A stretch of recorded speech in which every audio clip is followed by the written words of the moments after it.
Lincoln Riley says USC has to be patient about keeping the Notre Dame rivalry alive. Jared Verse calls Aaron Donald's workout regimen psychotic. And UCLA has pinned its hopes on a guy who doesn't like talking. Good morning. I'm James. And this is your daily dose of sports and snark for the greatest sports city in the world, Los Angeles.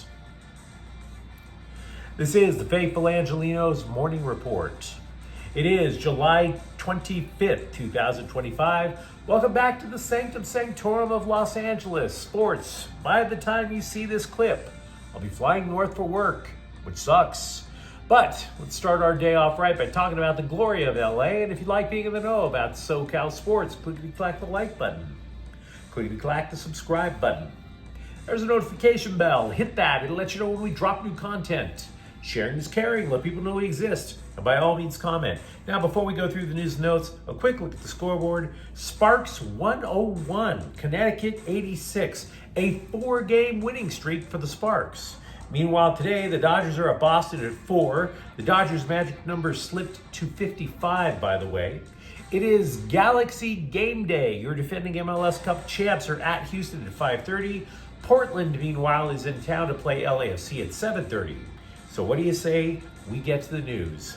Lots to discuss. USC football coach Lincoln Riley faced the music on the potential finale for the Battle for the Jeweled Shillelagh, the iconic football rivalry with Notre Dame, which could end after 2026. It's an amazing rivalry. With the exception of COVID and World War II, USC and Notre Dame have been scrapping every year since 1926.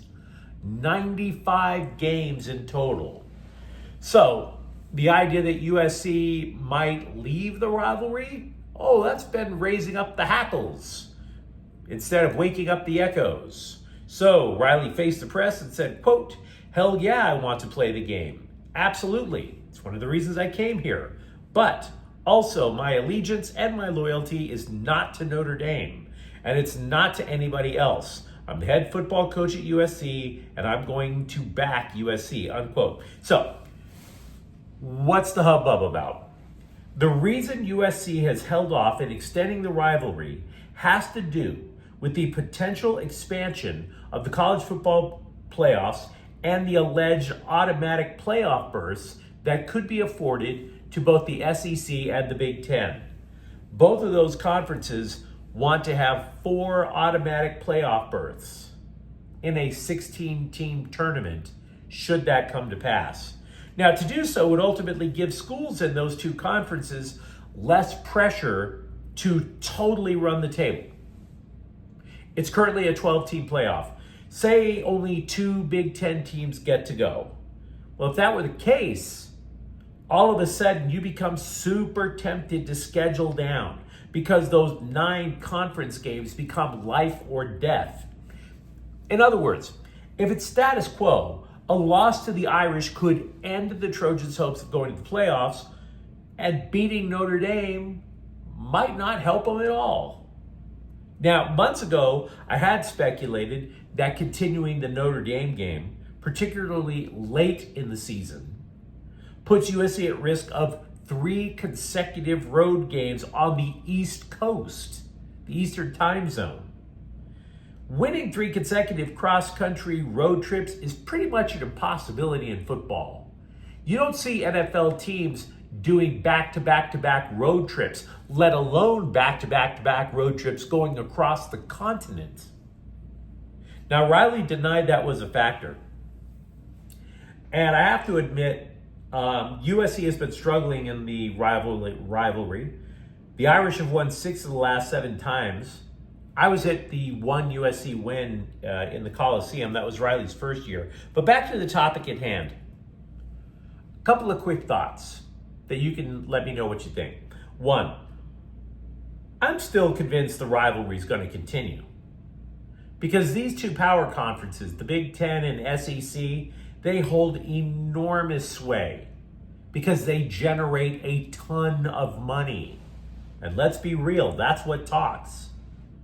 And by the way, I would also add, there are still trolls out there looking to call USC and Riley too chicken to play Notre Dame. Oh, really?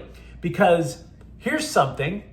I don't see the Fighting Irish trying to survive the entire Big Ten conference.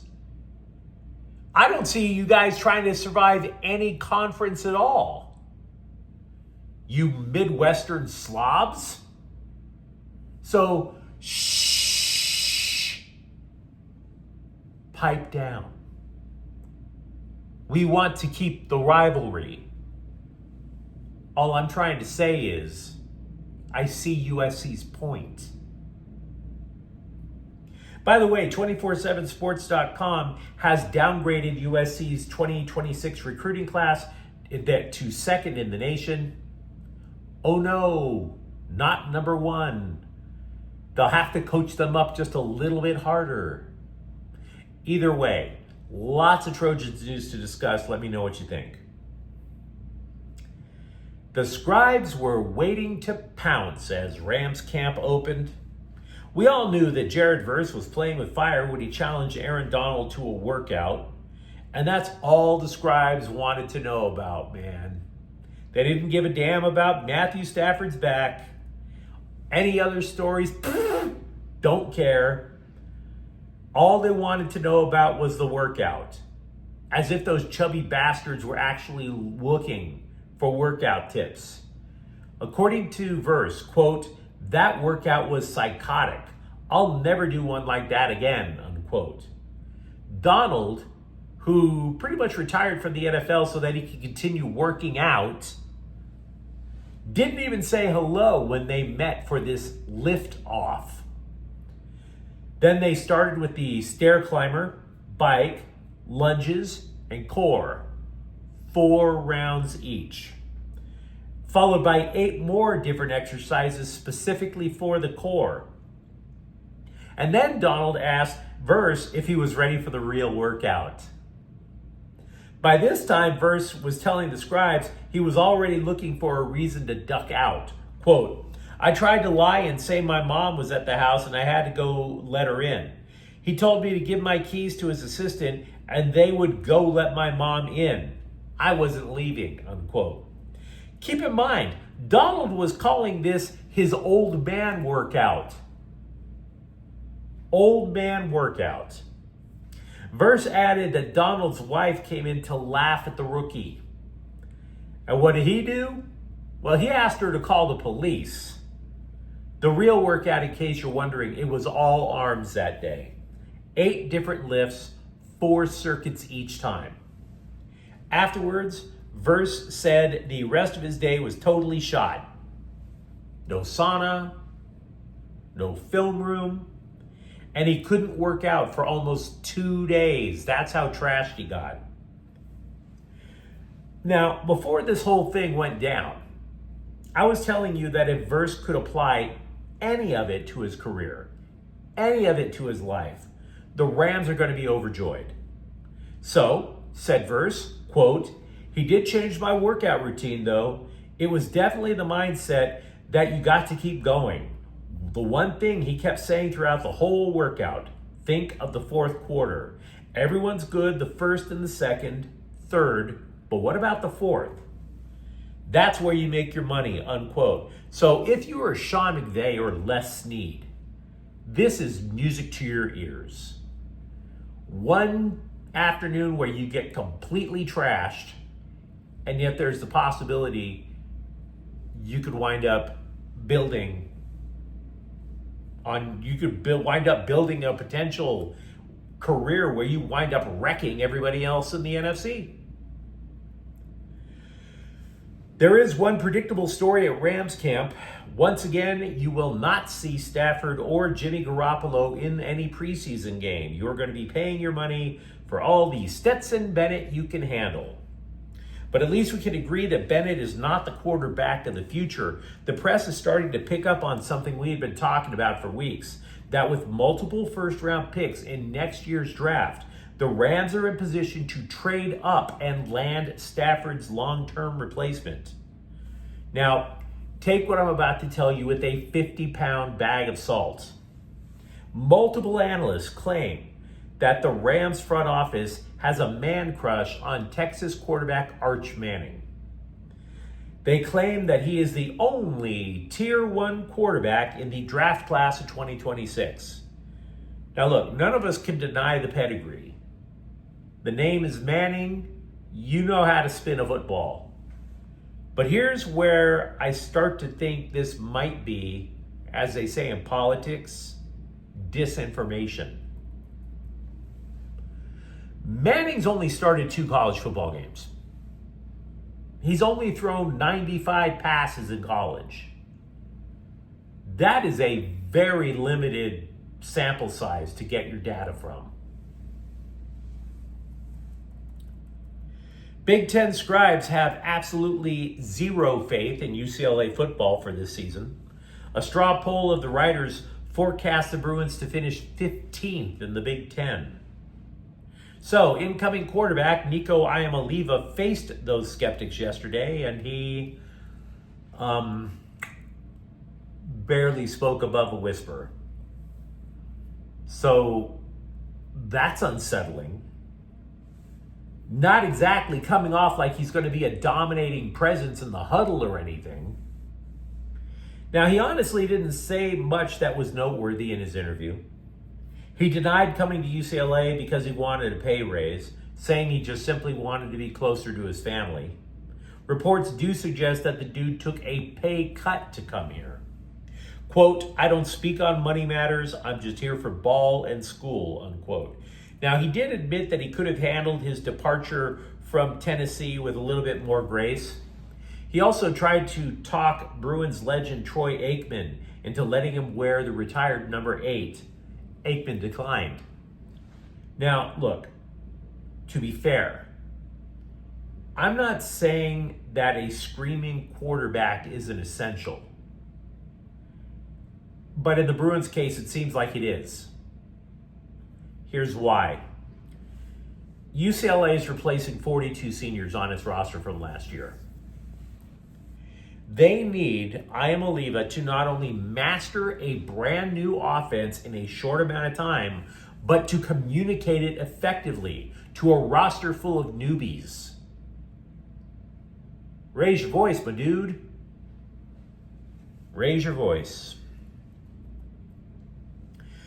Yesterday, we reported that LAFC is trying to lure Son Heung-min from Premier League club Tottenham Hotspur. And that's been validated by people I trust. But here is a sidebar to the story that I do not trust. That the Black and Gold are considering sending the Spurs more than $20 million in a transfer fee. I will grant you that if LAFC lands Son, it will be like a bolt of lightning for Koreans across Southern California. I don't deny that. Potential for ticket sales, jerseys, etc. What I do not believe is that this is going to be a windfall like Shohei Ohtani signing with the Dodgers. That deal is just printing money for the Guggenheim partners. Moreover, a second point, you take away all the goofy bells and whistles from the MLS salary cap structure, designated player contracts, targeted allocation money, general allocation money. The base salary cap for an MLS roster is $5.9 million. So you're telling me LAFC is going to pony up more than 3 times that amount for one guy? Does that make sense?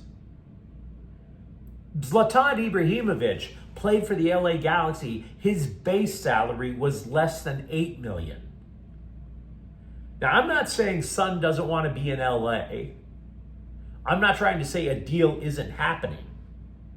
What I am saying is because one rumor turns out to be true or turns out to have some truth in it, don't buy everything else you read about it. That's all I'm saying.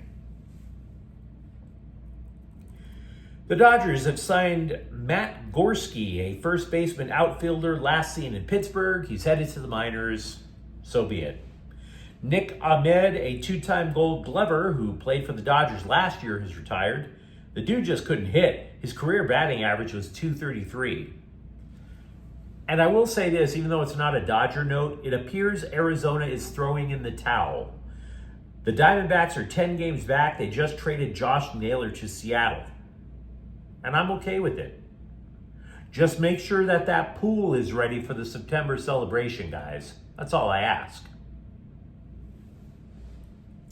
We mentioned earlier that the Sparks have finally, potentially, turned a corner. They have a winning streak of 4. Derica Hamby said as much, quote, "I would say everybody from top to bottom, we've had a lot of hard conversations in this locker room, and we're starting to see it pay off. It's not personal anymore. We all have an end goal, and we all want each other to do well, and we want to win. So ego goes out the window, and it's just about being better," unquote. So ego goes out the window, and then the Sparks PR team posted a pic of injured wannabe model Cameron Brink flaunting her outfit and her legs. Not saying Hamby is lying, but I'm still getting this vibe of image over substance. Appreciate the win streak, though. But you let me know what you think in the comments thread. Talk to me about your thoughts about Lincoln Riley and the potential of USC's Notre Dame rivalry going poof. Which, again, I don't think is happening, but it could. For that matter, do you have any desire to work out with Aaron Donald? And if you enjoyed the content, don't forget to subscribe to Faithful Angelenos. We are talking LA sports every single day here. Thank you for watching. I'm James. We'll be back tomorrow. Faithful Angelenos is a Kiam Corte El Queso production. Take care.